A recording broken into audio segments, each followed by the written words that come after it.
Hey you guys, it's Peter, and welcome to my channel, Peterisms, where I tell stories of my life and just little things that I've learned as I've grown into the person that I am today. And I was going to do a story time on here today, but I've spent the majority of the day getting ready for tomorrow. Tomorrow I have a huge dental appointment, and it's going to put me out of commission pretty much most of the afternoon. So I've been trying to get stuff ready for tomorrow because there's things I have to do, things I have to have ready. I have my meeting tonight, my home group meeting, so I'm getting ready to go pick up my best friend here in about an hour. Oh, I have to leave here in an hour. So I wanted to make this video, and I am like a day off on meditations, and I didn't even realize it till this morning. I don't know when I missed a day on the meditations, but for some reason, I thought today was January 28th, and it's January 29th. And so I was reading the meditations from yesterday, and I was like, both of them from yesterday were so fantastic. And the one from today, in the language of letting go, is about meetings. I read both of them. The one for today is called Going to Meetings. So if you're in recovery and you have this book, go check it out. It's a great meditation about the need to go to meetings and the importance of continuing to go to meetings, but probably one that I'll skip on here because it doesn't apply to a lot of people. But today, we are paying a lot of homage to Melody Beatty, because we're reading from both of her books today. Okay, the first one is from January 28th. I've been rushing around the house, can you tell? Okay, I need to seek some calm right now in my life, so. All right, January 28th, staying in the present moment. Often, one of our biggest questions is, what's going to happen? We may ask this about our relationships, our career, our recovery, our life. It is easy to tangle ourselves up in worrisome thoughts. Worrying about what's going to happen blocks us from functioning effectively today. It keeps us from doing our best now. It blocks us from learning and mastering today's lessons. Staying in the now, doing our best, and participating fully today are all we need to do to assure ourselves that what's going to happen tomorrow will be for the best. Worrying about what's going to happen is a negative contribution to our future. Living in the here and now is ultimately the best thing we can do, not only for today, but for tomorrow. It helps our relationships, our career, our recovery, and our life. Things will work out if we let them. If we must focus on the future other than to plan, all we need to do is to affirm that it will be good. I pray for faith that my future will be good if I live today well and in peace. I will remember that staying in the present is the best I can do for my future. I will focus on what's happening now instead of what's going to happen tomorrow. And I love this meditation, and I think, especially for people in recovery, we are people that are programmed to either think about the future or think about the past and being stuck in one or the other. And I'm going to throw out some recovery slogans. I did not come up with these. They've been around forever. But, slogans have always kind of kept me, grounded. And one of the greatest slogans, although a little foul, I apologize, is when you have one foot in yesterday and one foot in tomorrow, you shit all over today. And, it's always been meditation. It's always, that beautiful meditation. It's always been kind of a slogan that I say to myself whenever I find myself being too concerned about things that happened in the past that I cannot change now, and every one of my sponsors has been so great in keeping me grounded in that. One of my sponsors used to say to me about worrying about the future. Now, it's one thing to plan for the future, like getting ready for your taxes 6 months in advance, or thinking about a trip that you're going to take, or preparing for, college funds, or, whatever. Like, that is important. You can plan for the future in today. There's a difference between that and becoming consumed with the future, if that makes sense. So, one of the things that my sponsor used to say to me is, 90% of the things that I worry about never even happen. And it's really, really true, And my mom used to always say to me, don't borrow trouble. Like, why are you borrowing trouble? Like, you don't even know that this is going to happen, so why are you borrowing trouble? And we've talked a lot on here about things that have happened in the past, And that acceptance is looking at things that happened in the past as happening the exact way that they were supposed to happen. And spiritually, I believe that, and spiritually, I really, really get that, but sometimes I struggle with that. I look at stuff that's happened to me, and I think, okay, God, where are you in this, God? And I do have a higher power, but I'm like, where are you in this? And when is the lesson going to be done learning? You know what I mean? Because I think that's the hardest thing, and I think many of you out there that have any kind of spiritual higher power probably relate to that. It's like, okay, like, God, I've learned my lesson. When's it my turn to move on? And it's hard, but I think that's where, we continue to learn as we grow. There's also another slogan that, God didn't bring me this far to drop me on my ass. And I have to remember that. When I'm going through horrible times and I think to myself, oh, the future's not going to be any better. It's just going to get worse. It's going to get worse. I have to remember that. I have been sober for 24 years and I have been through some shit in 24 years. Like, the reality is this. You know, my dad used to say something to me when I turned like 18, 19.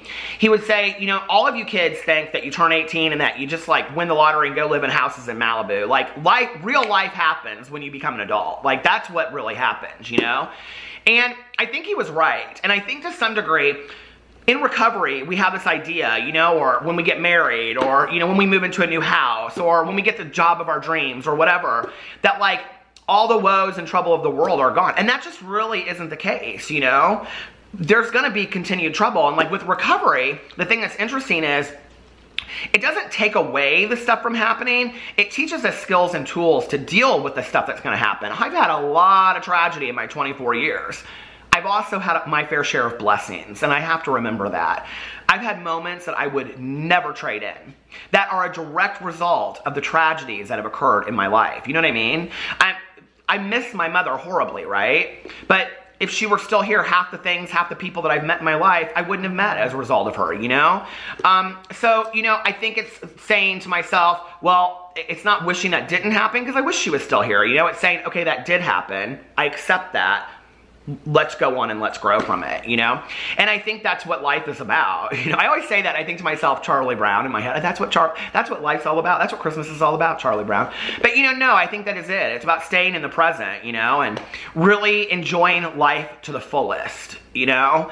I think many of us stay consumed with the future because we're not happy with today, or we're not happy with today, so we blame things in the future instead of saying to yourself, you're exactly where you're supposed to be at this moment on your journey of life. Exactly where you're supposed to be. Don't question it. You can pray for all the greatness in the world, okay? It'll happen when it's supposed to happen. Like, I hate that slogan in recovery, that it's on God's time, not my time. You know, and I'm not talking about a religious God. I'm talking about a spiritual God, a spiritual higher power. But I hate that slogan, that stuff happens on, I want it to happen on my time, you know? But no, it happens on God's time. The way the world is supposed to work is going to happen on God's time, not my time. And, you know, I have to remember that, and I have to remember to stay in the present. The present's pretty good, you know, like, what do they say? The past is something, the future is this, and the present is a gift, or something like that. So corny. I hate that stuff. So anyway, somebody out there knows what I'm saying. Put it in the comment section below. All right, the next meditation I'm going to read is also from yesterday. And because it's something that, oh, actually, no, it's from today. Yesterday's was called What Interests You. Today's is called Seek Peace. And since I talk about this on here on such a regular basis, about seeking peace, seeking calm, I even talked about it at the beginning of this, I thought this is a really good meditation to kind of like share and talk about. You know, I would say that in my life, having grown up in an alcoholic home, having, you know, had huge addiction issues as well myself, you know, been in and out of legal trouble when I was in high school and growing up, and, you know, just like always, like, you know, I had a long history of chaos. There became a point when I thrived in chaos, and that's a scary thing. And, you know, there's a lot of people out there that thrive in chaos. You may thrive in chaos and not even realize it, okay? If you're somebody that's always stirring stuff up, or if you're somebody, you know, that always wants to be part of the fight or the argument or the discussion, you know, or you're somebody that, like, in crisis modes, you weather very, very well, and you come in and you kind of just take over and you go, this is how things are going to be, right? Because there's a lot of assets that come with living in chaos. Then you're probably somebody that lives well in chaos. And for a long time, you know, like, crisis situations that would happen, I was very good in those situations. But I don't want to live in crisis and chaos anymore. I just don't. And one of the things that I've really focused on in the last 6 months of my life is really finding peace and serenity in my life, and really that being a core of my life. And now that I have peace and serenity and I don't live in chaos, you know, and it's really helped my marriage too, because my husband is somebody that he just does not, he doesn't deal with chaos, he doesn't like it, he doesn't entertain it, he doesn't want it. So, you know, it's really helped us because now we're kind of really on the same page.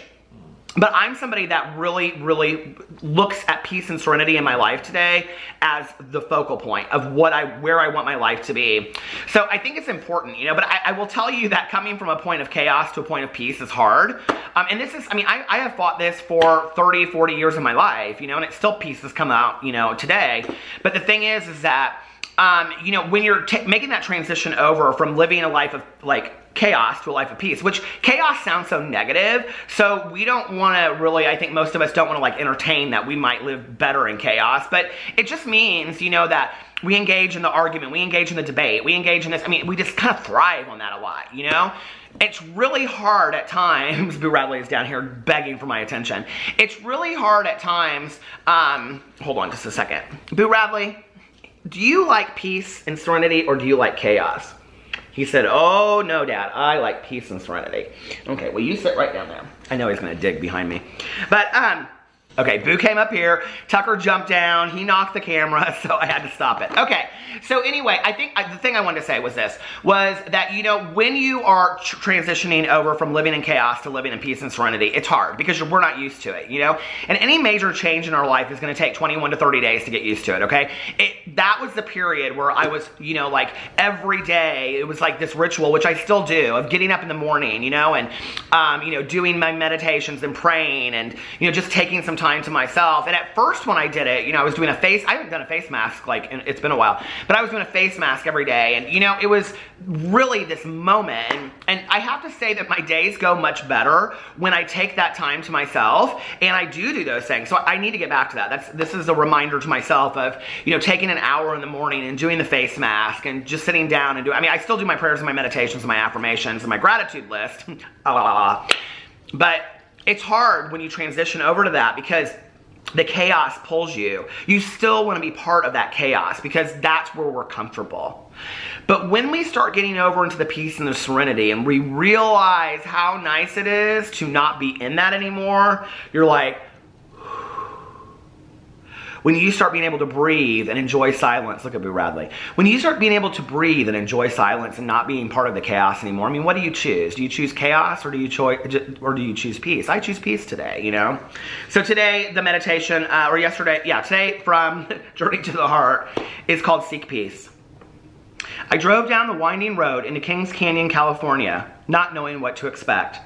The road took me past Lavender Hills and ended alongside a rushing, roaring river spilling over with whitewater froth.